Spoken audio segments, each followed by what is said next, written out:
In this video, let's go back to Egypt and the time of the Exodus, which interests people on Earth. I'm going to restore the truth concerning this, for you and for others, before going further. Let's go back, then, to Egypt, where we find that the descendants of the astronauts have become the Hebrew people, the name deriving from that of their planet, Hebra. Since arriving accidentally on our planet, this race has experienced great difficulties. It experienced them then, and it experiences them still. As you know, the Jews are very intelligent by comparison with other races. They have a religion which is quite different, and they don't mix with other races. Marriages are almost always among their own kind. Because of inexorable universal law, they have always suffered persecution, much of which has occurred in recent times. As a result, their astral bodies were liberated and therefore able to proceed directly to more highly evolved planets where they belong. As you also know, a group of Hebrews traveled with Joseph, son of Jacob, into Egypt, where they established a line, only to end up being hated by the Egyptians, and always for the same unstated reasons: their intelligence and, particularly, their solidarity in the face of adversity. Action was needed.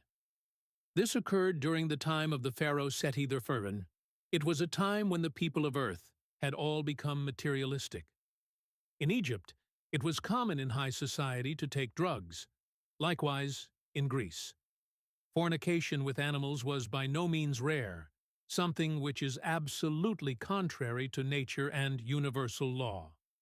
The Auba's mission being to help when it was deemed necessary, they decided to change the course that history was taking by intervening at this point. They had to get the Hebrews out of Egypt, for they could no longer evolve as a free people while under the evil domination of the Egyptians. It was decided to send a man, capable and just, to lead the Hebrews from Egypt and back to the land they had occupied previously, that is, soon after their arrival on Earth. On the planet Naxiti, a planet of the 8th category, a man by the name of Sheoxtine had just died. His astral body was waiting to be reincarnated on Thiauba when it was put to him that instead he might be the liberator of the Hebrews. He agreed to this and went to Earth as Moses.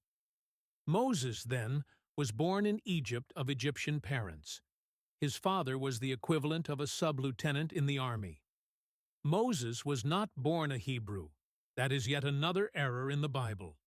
The story of the little Hebrew baby set adrift in the water and rescued by a princess is very romantic, but incorrect. I was explaining then that Moses was born in an Egyptian military family. His father's name was Lathotes. Until the age of 10, Moses played often with the Hebrew children. A pretty and amiable child, he was popular with the Hebrew mothers, who indulged him with offerings of sweets. In turn, they won his heart, and he came to love his Hebrew friends like brothers.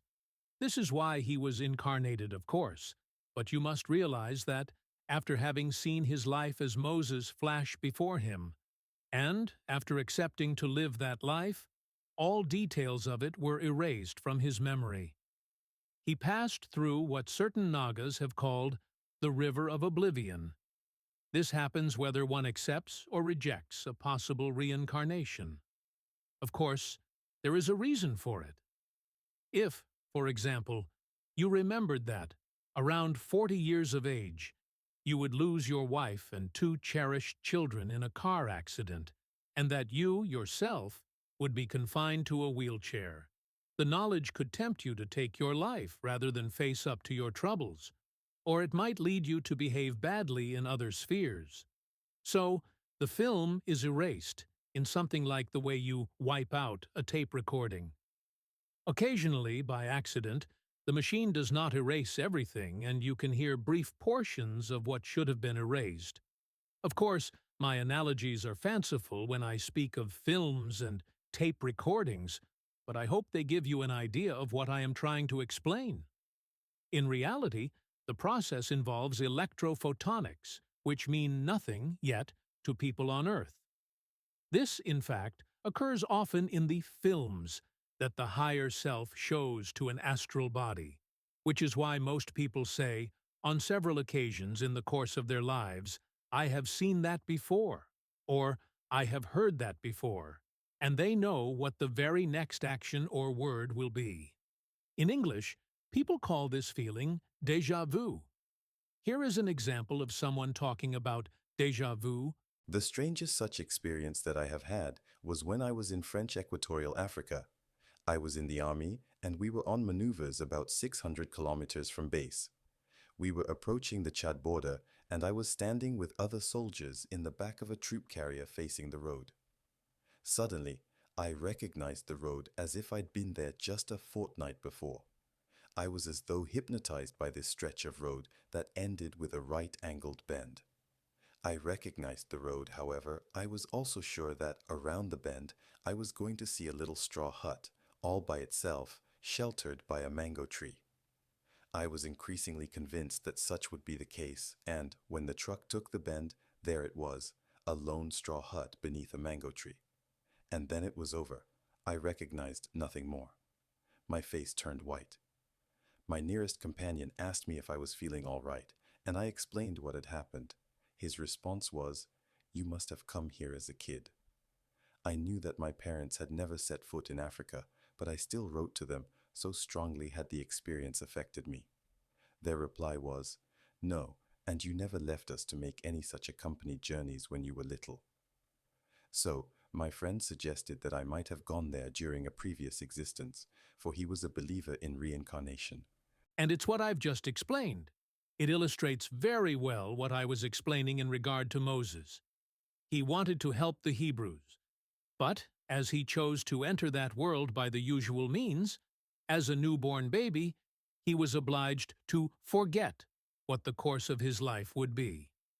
However, in rare cases such as this one, the astral body is so charged with knowledge and experience from previous lives that it has no trouble adapting to what it must learn in its new physical body. Moses was also advantaged in that he was sent to a good school with numerous facilities. He was enormously successful in his studies and gained entry into a much higher school of science, headed by priests and Egyptian experts. At this time, the Egyptians still had high schools, which catered for a very limited elite, teaching some of the learnings Thoth brought from Atlantis a long time previously. He was near finishing his studies when he was witness to an incident that had great significance in his life. Still feeling great friendship towards the Hebrews, he often walked with them, despite the urgent recommendations of his father not to do so. The Hebrews were becoming increasingly despised by the Egyptians, and his father advised Moses not to mix with this race. Nevertheless, on this day, he was walking in the vicinity of a building site where Hebrews were working under the directions of Egyptian soldiers. From afar, he saw a soldier hit a Hebrew, who fell to the ground. Before he could intervene, a group of Hebrews threw themselves on the soldier and killed him. Then they buried him quickly and foundations being made to hold an enormous column. Moses didn't know what to do, but he was seen by a couple of the Hebrews as he moved away. Believing he would denounce them, the Hebrews panicked and hastened to spread the word that it was Moses who had killed the soldier. When he arrived home, his father was waiting for him and advised him to go, immediately, into the desert. The Bible story that he went to the country of Madian is true, as is the report of his marriage to the daughter of the priest of Madian. I am not going to elaborate further on the details. Thiauba wanted to save these people from the slavery into which they'd fallen, and worse, from the clutches of evil priests who were a danger to their psyche. More than 1,000,000 years earlier, Thiauba had saved another group of people from the hands of other dangerous priests, if you recall, and, interestingly, it was in practically the same location. Do you see how history is just a perpetual recommencement? Moses led the Hebrews from Egypt, much as it is described in the Bible. But, before proceeding, I must rectify certain errors, since many people on earth are greatly interested in this famous Exodus. First of all, the Pharaoh at the time was Ramses II, who was successor to Seti I. Next, the Hebrews numbered 375,000, and, when they arrived at the Sea of Reeds, and not the Red Sea, Thiauba's spaceships, numbering 3, opened the waters, which were quite shallow, by means of Thiauba's force field. Thiauba allowed the waters to close again, but not a single Egyptian soldier drowned, simply because they hadn't followed the Hebrews into the water. The Pharaoh, in spite of enormous pressure from the priests, did not retract his promise and let the Hebrews leave. The manna, distributed every day, came from Thiauba's spacecraft. I must explain to you that manna is not only very nourishing, but also very compactable, which is why many spaceships carry it on board. However, if you leave manna too long exposed to the air, it becomes soft and rots within 18 hours. That's why Thiauba recommended that the Hebrews take only as much as they needed for each day. And those who took more soon saw they had made a mistake, and that they should have followed the advice of the Lord God, who was actually Thiauba. The Hebrews did not take 40 years to reach Canaan, but only 3.5 years. Lastly, the story of Mount Sinai is almost true. The inhabitants of Thiauba landed on the mountain so as not to be seen by the people. It was preferable at the time for these simple people to believe in a god, rather than in extraterrestrials who watched over them and helped them. So, that is the explanation of the Hebrew people. But it isn't finished. In the inhabitants of Thiauba's eyes, these were the only people who followed the right direction, that is, the direction of spirituality. Among them, and later, among their great priests, there were some who rumored that a Messiah was going to come and save them. They should not have told the people that, for they were reporting a part of the conversation the inhabitants of Thiauba had with Moses on Mount Sinai. Since then, the Hebrews have been waiting for the arrival of the Messiah, and yet he has already come.